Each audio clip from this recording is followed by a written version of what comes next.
ส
อะมากเส้นผมก็เยอะ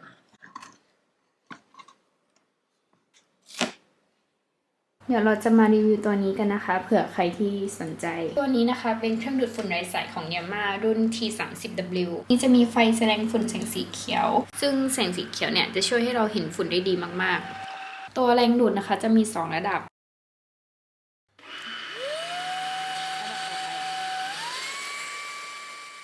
ตัวเครื่องนะคะเขาจะให้มา2หัวนะคะจะเป็นหัวตัวนี้แล้วก็ตัวนี้มันกดได้นะคะถ้าใครไม่ต้องการใช้แปรงก็ใช้แค่ตัวนี้ก็ได้ต้องการใช้แบบสั้นหรือแบบยาวข้อต่อมันก็สามารถเอาออกมาได้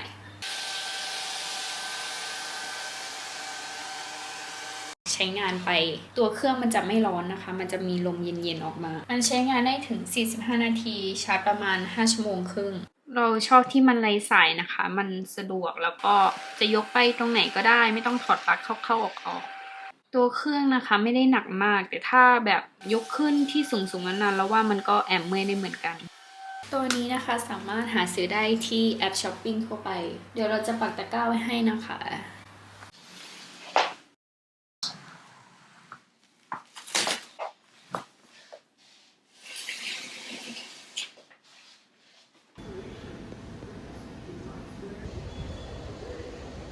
900มันจะเหลือ 8,900 ลงไปอีก 2,000 แล้วก็ใช้2ตัวรวมกันลดเพิ่มหน้าร้านได้อีกเดี๋ยวผมรวมให้เลย